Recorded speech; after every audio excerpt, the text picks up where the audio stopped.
Hello my dear competitive friends, welcome to Mahender Agarwal maths hub YouTube channel. ఎవరైతే రైల్వేలో ఉద్యోగం సాధించాలనుకుంటున్నారో వారందరికీ శుభవార్త అని చెప్పాలి. ఎందుకంటే ఈ మంత్లోనే మనకు గ్రూప్ డి అనేది నోటిఫికేషన్ అనేది రాబోతుంది. ఎన్ని పోస్టులు అంటే 32,438 పోస్టులతోటి మనకు నోటిఫికేషన్ అది రాబోతుంది. ఆల్రెడీ మనకి ఇంతకుముందే దీనికి సంబంధించిన 2024లో మనకు ఎన్టీపీసీ కావచ్చు, ఏఎల్పి కావచ్చు, నెక్స్ట్ టెక్నీషియన్ కావచ్చు, నాన్ టెక్నికల్ కావచ్చు, నెక్స్ట్ తర్వాత గ్రూప్ డి అనేది రాబోతుంది. తర్వాత ఆర్పిఎఫ్ ఎస్ఐ కానిస్టేబుల్ కూడా రావడం జరిగింది. అంటే ఆల్మోస్ట్ ఆల్ మనకు 2024 అనేది రైల్వేలో ఉద్యోగ నామ సంవత్సరంగా మనం చెప్పవచ్చు. కాబట్టి అదే విధంగా ఇక రైల్వేలో జాబ్ కావాలని అయితే ఎవరు అనుకుంటున్నారో వారు ఖచ్చితంగా ప్రిపరేషన్ అనేది కొనసాగించండి. అందుకోసమే మనం గ్రూప్ డి అనేది నోటిఫికేషన్ రాబోతుంది. కాబట్టి మనం ఇక్కడ already railway exam foundation batch అనేది స్టార్ట్ చేయడం జరిగింది. అతి తక్కువ ఫీజు తోటి, అతి తక్కువ ఫీజు అంటే 499 రూపీస్కే 6 months తోటి ఇవ్వడం జరిగింది. ఇందులో మనకు అరిథమెటిక్, తర్వాత రీజనింగ్, తర్వాత మెన్సురేషన్ అనేది, తర్వాత ప్రీవియస్ ఇయర్ క్వశ్చన్ అనేది ఇవ్వడం జరిగింది. కాబట్టి ఎవరైతే ఇంట్రెస్ట్ క్యాండిడేట్స్ అనట్లేదు జాబ్ కొట్టాలని ఎవరైతే అనుకున్నారో, మన అరిథమెటిక్ రీజనింగ్ లో మాక్సిమం మార్క్స్ కొట్టాలనుకున్నారో ఈ కోర్స్ అనేది పర్చేజ్ చేయండి. తర్వాత మనకు ఆర్పిఎఫ్ ఎస్ఐ తర్వాత కానిస్టేబుల్ నోటిఫికేషన్ రావడం జరిగింది కదా. ఆల్రెడీ ఎస్ఐ అయిపోయింది కాబట్టి తర్వాత నెక్స్ట్ ఏం ఉంటుందంటే కానిస్టేబుల్ ఉంటుంది. మీ ఆర్పిఎఫ్ ఎస్ఐలో మనం చాప్టర్ వైజ్ గా అంటే ఏ చాప్టర్ లో ఎన్ని మార్క్స్ వచ్చినాయి అని ఒక్కసారి చెక్ చేసినట్లయితే మనకు టోటల్ 120 మార్క్స్ కదా. 120 మార్క్స్ లో 70 మార్క్స్ అనేది అరిథమెటిక్, రీజనింగ్, ప్యూర్ మ్యాథ్స్ అనేది మనం అనుకున్నాం, అవునా కదా. కాబట్టి ఇప్పుడు మనం మ్యాథ్స్ గురించి మనం డిస్కస్ అనేది చేయబోతున్నాం. ఆల్రెడీ అరిథమెటిక్ ను మనం యూనిట్ వైజ్ గా డివైడ్ చేసినాం కదా. అంటే యూనిట్ 1 అని, యూనిట్ 2 అని, యూనిట్ 3, యూనిట్ 4, యూనిట్ 5, యూనిట్ 6 గా మనం డివైడ్ చేసినాం. ఇందులో మార్క్స్ అనేది ఎలా వచ్చినాయి ఒక్కసారి చూడండి. ఫస్ట్ యూనిట్ లో రేషియో ప్రపోర్షన్ ఉంది, నిష్పత్తి అనుపాతం ఉంటుంది, పార్ట్నర్షిప్, ఏజెస్, తర్వాత యావరేజ్ అనేది ఉండడం జరుగుతుంది. మరి ఈ రేషియో ప్రపోర్షన్ లో ఎన్ని మార్క్స్ వచ్చినాయి అంటే 35 వచ్చినాయి. ఆల్రెడీ మనకు ఆర్పిఎఫ్ ఎస్ఐ కానిస్టేబుల్ నోటిఫికేషన్ ఎప్పుడు వచ్చిందంటే 2018లో రావడం జరిగింది. అది 19లో ఎగ్జామ్ రాసిరు. మళ్ళీ ఇప్పుడు 2024లో వచ్చింది కదా. కాబట్టి ఇందులో ఏ చాప్టర్లకి వెళ్ళి ఎన్ని మార్క్స్ వచ్చినాయి మనం డిస్కస్ చేస్తున్నాం. రేషియో ప్రపోర్షన్ లో 35 మార్క్స్ వచ్చినాయి. నెక్స్ట్ పార్ట్నర్షిప్ లో 26 మార్క్స్ వచ్చినాయి. ఏజెస్ లో 1 మార్క్ కూడా రాలేదు. నెక్స్ట్ యావరేజ్ లేదా సరాసరి అనుకున్నాం, ఓకేనా. ఇందులో ఎన్ని మార్క్స్ వచ్చినాయి అంటే 53 క్వశ్చన్స్ అనేవి రావడం జరిగింది.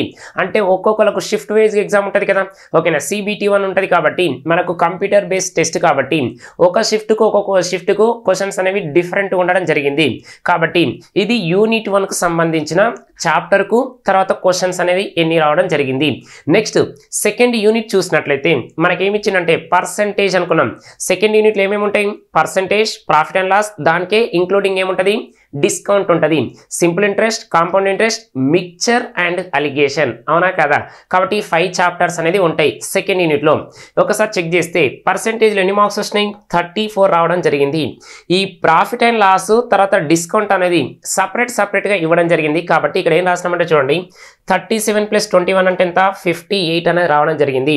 ఈ రెండు కమాండ్ కలిపిచ్చినాం సింపుల్ ఇంట్రెస్ట్, కాంపౌండ్ ఇంట్రెస్ట్ లో అంటే 45 క్వశ్చన్స్ అనేవి రావడం జరిగింది. మిక్చర్ అండ్ అలిగేషన్ మిశ్రమం లేదా కలగలుపు ఎన్ని మార్క్స్ వచ్చినాయి? 12 క్వశ్చన్స్ అనేవి రావడం జరిగింది. నెక్స్ట్ థర్డ్ యూనిట్ చూసినట్లయితే మనకి థర్డ్ యూనిట్లో ఏమేమి ఉంటాయి అనుకున్నాం? టైమ్ అండ్ డిస్టెన్స్ ఉంటుంది, ఇంక్లూడింగ్ ట్రైన్స్ ఉంటుంది కదా. నెక్స్ట్ తర్వాత బోర్డ్స్ అండ్ స్ట్రీమ్స్ ఉంటుంది, రేసెస్ ఉంటుంది, అవునా కదా. కాబట్టి టైమ్ అండ్ డిస్టెన్స్ ట్రైన్లో మనకి ఎన్ని క్వశ్చన్స్ వచ్చినాయి? 26 క్వశ్చన్స్ అనేవి రావడం జరిగింది. నెక్స్ట్ బోట్స్ అండ్ స్ట్రీమ్స్ పడవలు, ప్రవాహాలు, ఓకేనా, 34 అనేది రావడం జరిగింది. రేసెస్లో మనకు 0, ఒక్క క్వశ్చన్ కూడా ఇవ్వడం లేదు, ఓకేనా. నెక్స్ట్ తర్వాత ఫోర్త్ యూనిట్లో ఏముంటాయి మనకు? Time and work and wages అనుకున్నాం కదా. నెక్స్ట్ తర్వాత పైప్స్ అండ్ సిస్టమ్ ఉంటాయి 2. కాబట్టి ఈ టైమ్ అండ్ వర్క్ లో క్వశ్చన్స్ అనేవి ఇప్పుడు ఇవ్వలేదు. ఈ ఇప్పుడు 2024లో పైప్స్ అండ్ సిస్టంలో కూడా ఒక క్వశ్చన్ అనేది ఇవ్వలేదు. నెక్స్ట్ తర్వాత యూనిట్ 5 చూసినట్లయితే ఈ యూనిట్ 5లో మనం ఏమనుకున్నామంటే నంబర్ సిస్టమ్ అనుకున్నాం, సింప్లిఫికేషన్ అనుకున్నాం, LCM అండ్ HCF అనుకున్నాం. తర్వాత డిజిటల్ సమ్ మెథడ్ అని కూడా రాసుకున్నాం. ఆ డిజిటల్ సమ్ మెథడ్ దేనికి లింక్ బేస్ అనుకున్నాం? సింప్లిఫికేషనే కదా, ఓకేనా. కాబట్టి ఆ విధంగా చెక్ చేసుకోండి. ఈ నంబర్ సిస్టమ్ సింప్లిఫికేషన్ రెండు కలిపి హైయెస్ట్ క్వశ్చన్స్ అనేవి రావడం జరిగింది ఎంటైర్ ఆర్పిఎఫ్ ఎస్ఐలోనే 2024లో 112 క్వశ్చన్స్ అనేవి రావడం జరిగింది. మరి ఎల్సిఎం హెచ్సిఎఫ్ అయిన ఎన్ని క్వశ్చన్స్ వచ్చినాయి అంటే 11 క్వశ్చన్స్ అనేవి రావడం జరిగింది. 11 క్వశ్చన్స్ అనేవి రావడం జరిగింది. నెక్స్ట్ చూసినట్లయితే మనకు యూనిట్ 4లో యూనిట్ 6 అనుకున్నాం, మెన్సురేషన్ డేటా ఇంటర్ప్రిటేషన్ కూడా ఇలా ఇంక్లూడింగ్ చేసినాం.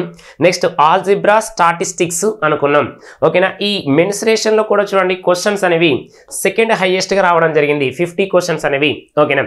నెక్స్ట్ తర్వాత డేటా ఇంటర్ప్రిటేషన్ 9 క్వశ్చన్స్ వచ్చినాయి. ఆల్జిబ్రా 14 క్వశ్చన్స్ వచ్చినాయి. సాంఖ్యక శాస్త్రం స్టాటిస్టిక్స్ ఎన్ని వచ్చినాయి, 5 క్వశ్చన్స్ అనేవి రావడం జరిగింది.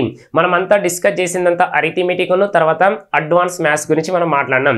ఇది ఎందుకు మీకు చెప్తున్నా అంటే ఓకే, ఎన్ని మార్క్స్ వచ్చినాయంటే ఇవే రిపీట్ అయితే అంటే ఇవే రిపీట్ కాదు, ఒకవేళ కానిస్టేబుల్లో కొంచెం చేంజ్ చేయవచ్చు, అవునా కదా. కాబట్టి అంటే మీకు ఐడియా ఉండడం కోసం, అంటే ఇప్పుడు ఎస్ఐలో ఈ చాప్టర్కి వెళ్ళి ఇన్ని మార్క్స్ వచ్చినాయంటే కొంతమంది ఏం చేస్తారంటే ఆ చాప్టర్ల పైన ఫోకస్ పెడతారు, అవే ఇవ్వాలని ఏం రూల్ లేదు. కాబట్టి ఇవి చూడండి, తర్వాత రిమైనింగ్ కూడా చూడండి. ఎందుకంటే కాంపిటేటివ్ ఎగ్జామ్లో ఈ చాప్టర్ పర్ఫెక్ట్, ఈ చాప్టర్ ఏంటిది పర్ఫెక్ట్ కాదు, ఎక్కువ క్వశ్చన్స్ వస్తాయి, ఎక్కువ క్వశ్చన్స్ రావనేది ఏది కాదు. నువ్వు కాంపిటేటివ్ ఎగ్జామ్లో ఉన్నావంటే ప్రతి చాప్టర్ అనేది అన్నిటితో పాటుగానే ఈక్వల్గా చూడాలి. ఒక చాప్టర్ని ఎక్కువ చూసి ఒక చాప్టర్ తక్కువ చూసినావు అనుకోండి, రేపటి ఎగ్జామ్ రోజున నువ్వు తక్కువ చాప్టర్ పైన కాన్సన్ట్రేషన్ పెట్టినప్పుడు ఎక్కువ క్వశ్చన్స్ ఇస్తే, మొన్న తెలంగాణ ఎస్ఐలో జరిగింది అదే కదా. కాబట్టి అన్ని చాప్టర్లను ఈక్వల్గా చూడండి. జస్ట్ మీకు ఏంటిదంటే ఇండెక్స్ లాగా ఇస్తున్నాం అన్నట్టు, అంటే ఈ చాప్టర్లకి వెళ్ళి ఇన్ని మార్క్స్ వచ్చినాయి కాబట్టి మేబీ రావచ్చు రాకపోవచ్చు, అవునా కదా. కాబట్టి జస్ట్ ఐడియా కోసమే. కాబట్టి మీరు ప్రతి ఒక్క చాప్టర్, ఎందుకంటే మీకు వచ్చేది ఆర్పిఎఫ్ కానిస్టేబుల్ ఉంది కదా, ఆర్పిఎఫ్ కానిస్టేబుల్ కూడా 120 మార్క్స్ కాబట్టి అరిథమెటిక్ రీజనింగ్ మళ్ళీ 70 మార్క్స్ అనేది ఉండడం జరిగింది. కాబట్టి ఒక్కసారి అవి అబ్జర్వ్ చేయాలన్న ఉద్దేశంతో జస్ట్ హింట్ అనేది ఇవ్వడం జరుగుతుంది, ఓకేనా. కాబట్టి ఇక ఆర్పిఎఫ్ ఎస్ఐ అయిపోయింది. కాబట్టి కానిస్టేబుల్కి ఎవరైతే ప్రిపేర్ అవుతున్నారో ఒక్కసారి చెక్ చేసుకోండి.